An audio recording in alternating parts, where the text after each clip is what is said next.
High friends, welcome back to Costar Media. ഞാൻ ഹർഷദ് താനൂർ. ഫുട്ബോളിലെ ഓരോ ഇതിഹാസങ്ങൾ വിരമിക്കുമ്പോഴും ഏതൊരു ഫുട്ബോൾ ആരാധകനും അത് ചെറുതല്ലാത്തൊരു വേദന തന്നെയാണ്. കാരണം ഇത്രയും നാൾ ടി വിയിൽ അല്ലെങ്കിൽ നമ്മുടെ മൊബൈൽ ഫോണുകളിൽ നമ്മൾ കണ്ട ആ ഒരു കളി ഇനി അവരുടെ ബൂട്ടിൽ നിന്നും കാണാൻ പറ്റില്ലല്ലോ എന്നൊരു സങ്കടം നമുക്കുണ്ടാവും. അത്തരത്തിൽ ഇന്നലെ ഒരു ഇതിഹാസം ഫുട്ബോൾ ലോകത്ത് നിന്നും വിട പറഞ്ഞിട്ടുണ്ട്. സ്പെയിനിന്റെ ആൻഡ്രസ് ഇനിയസ്റ്റയാണ് ആ ഒരു താരം. ഇനിയസ്റ്റ എന്ന പേര് കേൾക്കുമ്പോൾ എനിക്ക് ആദ്യം ഓർമ്മ വരുന്നത് 2010 വേൾഡ് കപ്പാണ്. സൗത്ത് ആഫ്രിക്കയിൽ വെച്ച് നടന്ന ആ ഒരു വേൾഡ് കപ്പിന്റെ ഫൈനലിൽ സ്പെയിന് 1-0 നെതർലാൻഡിനെ തോൽപ്പിച്ചപ്പോഴും സ്പെയിനിന് വേണ്ടി ഒരു ഗോൾ അടിച്ചതും ഈ ഒരു ആൻഡ്രസ് ഇനിയസ്റ്റ എന്ന് പറയുന്ന ആ ഒരു ഇതിഹാസ നായകനായിരുന്നു. 2008 യൂറോ കപ്പിലും 2010 വേൾഡ് കപ്പിലും വീണ്ടും 2012 യൂറോ കപ്പിലും നായകന്മാരായ ടീമാണ് സ്പെയിൻ. ഈ 3 ട്രോഫികൾ സ്പെയിൻ നേടുമ്പോഴും അതിലൊരു മുഖ്യ കണ്ണിയായിട്ട് മുമ്പിൽ തന്നെ ഉണ്ടായിരുന്നു ഈ ഒരു ഇനിയസ്റ്റ എന്ന പേരുള്ള ആ ഒരു നായകൻ. 1984 ഇനിയസ്റ്റ ജനിക്കുന്നത് സ്പെയിനിൽ.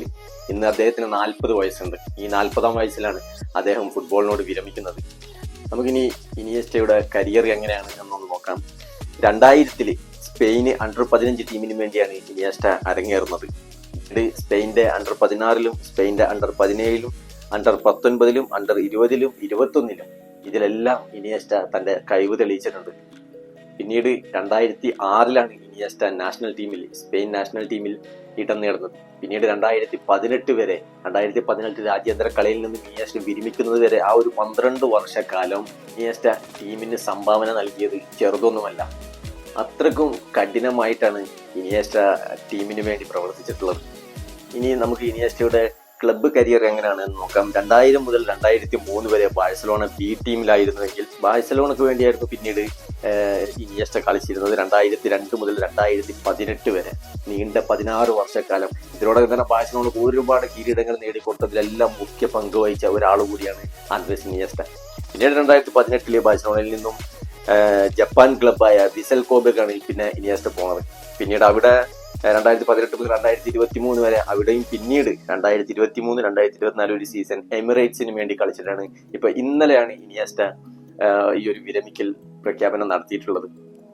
ഇനിയസ്റ്റ ബാഴ്സലോണയ്ക്ക് വേണ്ടി 442 കളികളാണ് കളിച്ചിട്ടുള്ളത്. അതിൽ 35 ഗോളുകളും 73 അസിസ്റ്റുകളുമാണ് ഇനിയസ്റ്റയുടെ കാലിൽ നിന്നും പിറന്നിട്ടുള്ളത്. തന്റെ രാജ്യത്തിന് വേണ്ടി ഇനിയസ്റ്റ സമർപ്പിച്ചത് 131 കളികളിൽ നിന്നും 13 ഗോളുകളാണ് ഇനിയസ്റ്റയുടെ സംഭാവന. ഇനി നമുക്ക് ഇനിയസ്റ്റയുടെ കരിയറിൽ ഇനിയസ്റ്റ ഇതുവരെ നേടിയ ട്രോഫികൾ ഏതൊക്കെയാണ് എന്ന് നമുക്ക് നോക്കാം. ഒരു വേൾഡ് കപ്പ് 2010 ആഫ്രിക്കയിൽ വെച്ച് നടന്ന വേൾഡ് കപ്പ്, പിന്നെ 2 യൂറോ കപ്പ് 2008 2012 2 യൂറോ കപ്പും, പിന്നെ 4 ചാമ്പ്യൻസ് ലീഗ് ബാഴ്സലോണയ്ക്ക് വേണ്ടി, 9 ലാലിഗ കിരീടങ്ങൾ ബാഴ്സലോണയ്ക്ക് വേണ്ടി, 3 ക്ലബ്ബ് വേൾഡ് കപ്പ് ബാഴ്സലോണയ്ക്ക് വേണ്ടി, 3 സൂപ്പർ കപ്പ്. ഇതെല്ലാം ബാഴ്സലോണയ്ക്ക് വേണ്ടി ഇനിയസ്റ്റ ബാഴ്സലോണയിൽ കളിക്കുമ്പോൾ ബാഴ്സലോണയുടെ നേട്ടങ്ങളാണ് ഇതെല്ലാം. അതിൽ ഇനിയസ്റ്റയും പങ്കായിട്ടുണ്ട്. 3 സൂപ്പർ കപ്പ്, 6 കോപ്പ ഡെൽറേ കപ്പുകൾ, 7 സൂപ്പർ കോപ്പ കപ്പുകൾ, 1 Japanese champions, 1 Japanese cup, 1 Japanese super cup. ഇത്രയും കിരീടങ്ങളിലാണ് ഇനിയസ്റ്റ മുത്തമിട്ടിട്ടുള്ളത്. ഈ ഒരു താരമാണ് ഇന്നലെ വിരമിക്കൽ പ്രഖ്യാപനം നടത്തിയിട്ടുള്ളത്. ഏതൊരു ഫുട്ബോൾ ആരാധകനും ഏറെ സങ്കടത്തോടെയാണ് ആ ഒരു വാർത്ത കേട്ടത്. കാരണം ആ ഒരു 8-ാം നമ്പറുകാരൻ സ്പെയിനിലാണെങ്കിലും ബാഴ്സലോണയിലാണെങ്കിലും ആ ഒരു 8-ാം നമ്പറുകാരൻ എന്ന് പറയുന്നത് ഏതൊരു ഫുട്ബോൾ പ്രേമിയുടെ ഒരു വികാരമായിരുന്നു ആൻഡ്രസ് ഇനിയസ്റ്റ. ഇനി അദ്ദേഹത്തിന്റെ കളി കാണാൻ നമുക്ക് ഇനി പഴയ കളികൾ എടുത്ത് നോക്കിയാലേ കാണാൻ പറ്റുള്ളൂ. അദ്ദേഹം ഇനി വിശ്രമ ലോകത്തേക്കാണ് തന്റെ ഫാമിലിയെയും കൂട്ടി ഇനി ഒരു വിശ്രമ ജീവിതം നയിക്കാൻ പോവുകയാണ് എന്നാണ് ഇനിയസ്റ്റ പ്രഖ്യാപിച്ചത്. എന്തായാലും കൂടുതൽ വിശേഷങ്ങളുമായി നമുക്ക് അടുത്ത വീഡിയോയിൽ കാണാം. ഞാൻ ഈ വീഡിയോ ഇവിടെ വെച്ച് നിർത്തുന്നു. ബൈ.